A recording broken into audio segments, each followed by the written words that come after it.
Hello, let me introduce myself. I am the Emperor Trajan. I was born in the city of Italica, in the province of Hispania Baetica, now Andalusia. My father, Marcus Ulpius Traianus, a member of the gens Ulpa, was a senator. I was exalted by my contemporaries, and Pliny the Younger defined me Optimus Princeps, which means, the best of the Roman emperors. Even today I am considered, by virtue of my great skills as a general, administrator and politician, as one of the most complete and valid statesmen in history.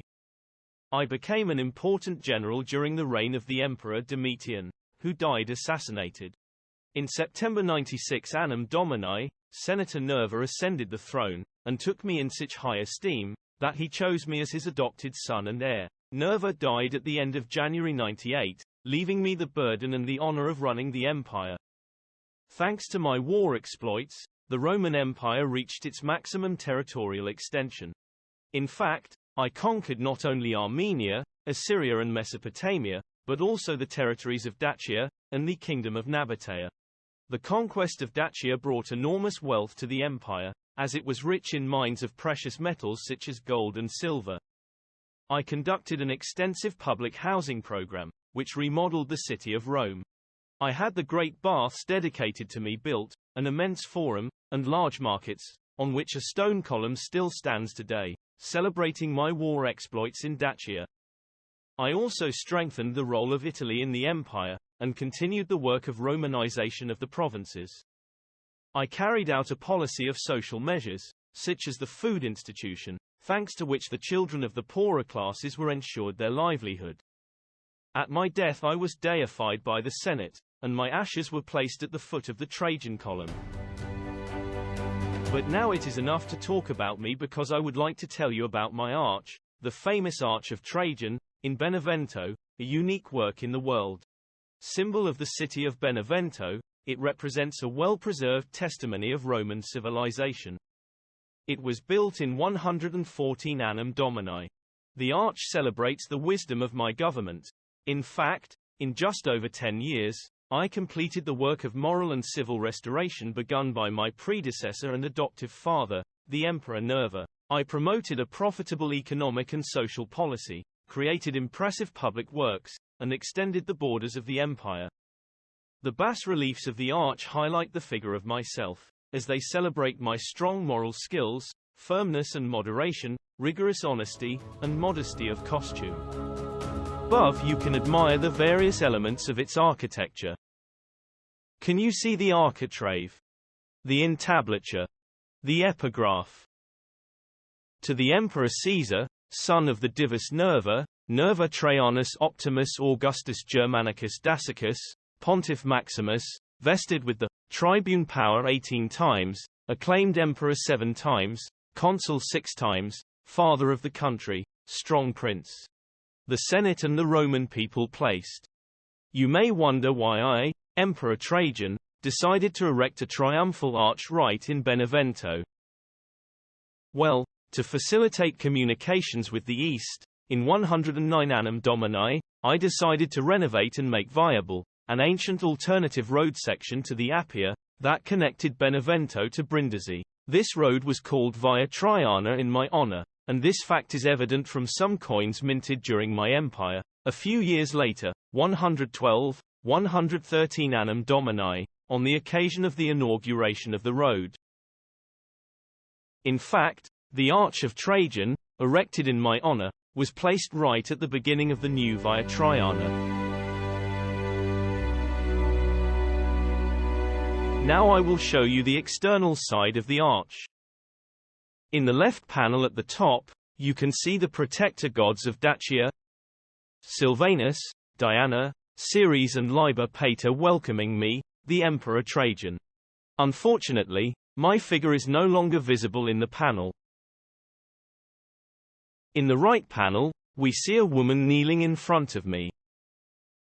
She is the personification of Dacia, whose boundaries are indicated by the divinities of 2 rivers, and represented in the lower corners. In the relief of the second order, that celebrates my military reforms, Honos, a young warrior, presents to me, the Emperor Trajan, 2 unarmed soldiers. Behind him is a diademed woman who is the personification of Rome. She holds a banner. In the corresponding panel on the right, the Institutio Alimentaria is exalted. I set up this reform throughout Italy with the aim of helping poor children in the cities, and facilitating agriculture. I myself present a child and a girl to Rome, which has Mars at her side. My person is flanked by two virtues: indulgence and happiness, as you can guess from the cornucopia full of fruit. In the panel of the first order on the left, you can admire me while, in the presence of Jupiter, I stipulate the peace pact with the Germans. On the right I myself, in toga, followed by my officers and escorted by lictors, meet Hercules. The relief celebrates the consolidation of possession of the Danube regions, after the pacification of Germany. Now let's find out what is illustrated in the bas-reliefs of the side of the arch facing the city. The two panels of the attic describe my entry into the capital, on my return from the Dacian Wars. In the left panel, 7 divinities honor my person: Hercules, Liber Pater, Ceres and Mercury in the background.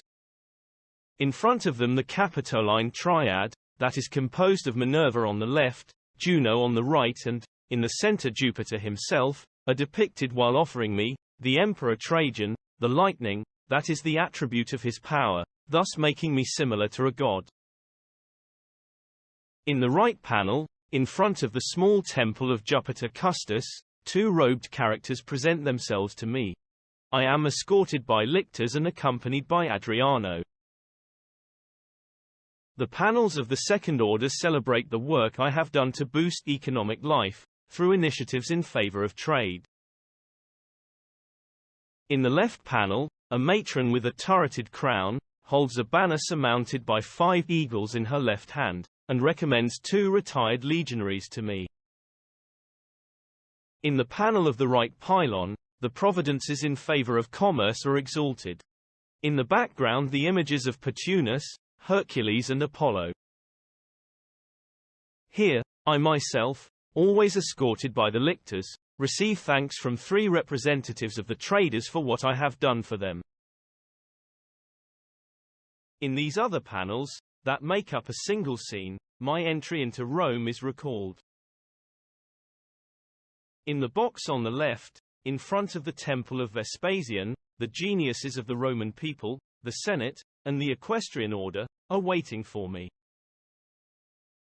In the panel on the right, the lictors are lined up in the background, and in the foreground the Praefectus Urbi invites me to enter the city. The arch is certainly beautiful, but we cannot say the same of all the buildings around it.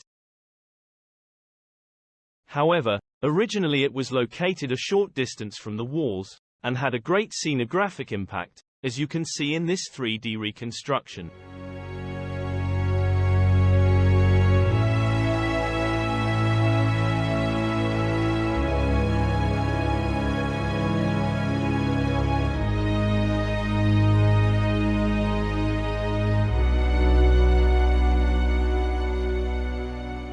The arch was made with large blocks of white marble, more than 50 centimeters thick, superimposed on each other.